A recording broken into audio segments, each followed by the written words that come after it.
হযরত মুসা আলাইহিস সালাম যখন প্রথমবার আল্লাহর সাথে তুর পর্বতে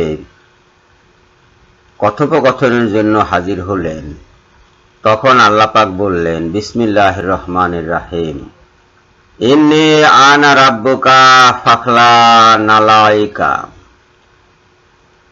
আমি তোমার প্রতিপালক, অতএব তোমার পাদুকা খুলিয়া ফেলো। ইন্নাকা বিল ওয়াদিল মুকাদ্দাসি তুওয়া, কারণ তুমি পবিত্র তুয়া উপত্যকায় রহিয়াছ। অতঃপর তিনি তাকে বললেন, ওয়া আনা আখতারতুকা ফাসতামি লিমা ইউহা, এবং আমি তোমাকে মনোনীত করিয়াছি, অতএব যাহা ওহী প্রেরণ করা হইতেছে তুমি তাহা মনোযোগের সঙ্গে শ্রবণ করো। আসসালামু আলাইকুম বন্ধুগণ, এই যে ওহী, এই ওহী কিন্তু তাওরাতের ওহী নয়, কিতাবের ওহী নয়। কেননা হযরত মুসা আলাইহিস সালাম প্রথমবার যখন আল্লাহর সাথে কথোপকথন করতে তুয়া উপত্যকায় হাজির হন, তখন কিন্তু তাওরাত নাজিল হয়নি। তাওরাত নাজিল হয়েছে বহু বহু বহু বছর পরে। অথচ ওহী কিন্তু নাজিল হয়ে যাচ্ছে, অর্থাৎ কিতাবের বাইরে ওহী আছে।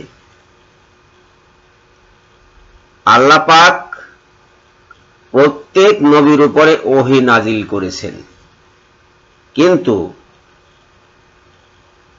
সব নবীর উপরে কিতাব নাজিল করেননি। নবীর সংখ্যা 1,24,000 বা 2,24,000 জন। পক্ষান্তরে কিতাবের সংখ্যা মাত্র 103 খানা। তাও কারো উপরে 10 খানা, কারো উপরে 50 খানা পর্যন্ত নাজিল করা হয়েছে। এইভাবে কিতাব পাওয়া লোকের সংখ্যা 8 থেকে 10 জনের বেশি নাই।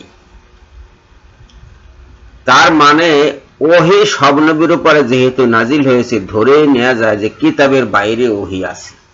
এখানে 14 নম্বর আয়াতে, সূরা তাহার 14 নম্বর আয়াতে আপনি দেখুন, ইন্নানি আনা আল্লাহু লা ইলাহা ইল্লা আনা ফাবুদুনি, আমি আল্লাহ, আমি ব্যতীত কোনো ইলাহ নাই, অতএব আমার ইবাদত করো এবং আমার শরণার্থে সালাত কায়েম করো। ওয়া আকিমিস সালাতা লিযিকরি, আমার শরণার্থে সালাত কায়েম করো। এই হলো ওহী।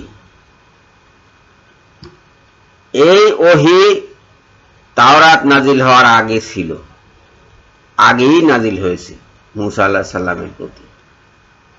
কাজেই এই ওহী তাওরাতের বাইরের ওহী। ঠিক এমনি ভাবে হযরত মুহাম্মদ সাল্লাল্লাহু আলাইহি সাল্লামের উপরেও বহু ওহী নাজিল হয়েছে কোরআনের বাইরে। এই ওহীর কথা হাদিস শরীফে উল্লেখ আছে, কিন্তু আমাদের সমাজে কতিপয় মূর্খ ব্যক্তি, অজ্ঞ ব্যক্তি এই হাদিসগুলোকে মানতে চায় না এবং কিছুতেই স্বীকার করতে চায় না যে কোরআনের বাইরে ওহী আছে। কিন্তু স্পষ্টত দেখুন, আল্লাহর কিতাবের বাইরে ওহী এখানে দেখা যাচ্ছে। এরকম সব নবীর ক্ষেত্রে এটা প্রযোজ্য, মুহাম্মদ সাল্লাল্লাহু আলাইহি সাল্লামের ক্ষেত্রে এটা প্রযোজ্য। সব ওহী কিতাবের ভিতরে সীমিত নাই, এবং এই কিতাবের ভিতরে ওহী যেহেতু সীমিত নাই, সেহেতু কিতাবের বাইরে যে সমস্ত ওহী এসেছে সে সমস্ত ওহীও অবশ্য পালনীয়, অবশ্য মাননীয়। কেউ যদি এটা অমান্য করতে চায়, কেউ যদি এটা পালন না করতে চায়, সে রসুলকে অস্বীকার করলো, রসুলের উপরে নাজিলকৃত ওহী অস্বীকার করলো এবং ইসলাম থেকে খারিজ হয়ে গেল। এবং এইটাই করছে ভুয়া আহলে কোরআনগণ। ভুয়া আহলে কোরআনগণ বলে বেড়াচ্ছে যে হাদিস নাই, কোরআনের বাইরে ওহী নাই, যা কিছু বলার আল্লাহ পাক কোরআনে বলেছেন এবং যা কিছু রসুল বলার আছে, রসুলের বলার আছে, তাও কোরআনের মধ্যে আছে। এ কথা সত্য নয়, এগুলো সবই ভুয়া কথা, মিথ্যা কথা। সবাইকে ধন্যবাদ জানিয়ে এখনকার মতো বিদায় হচ্ছি। আল্লাহ হাফেজ।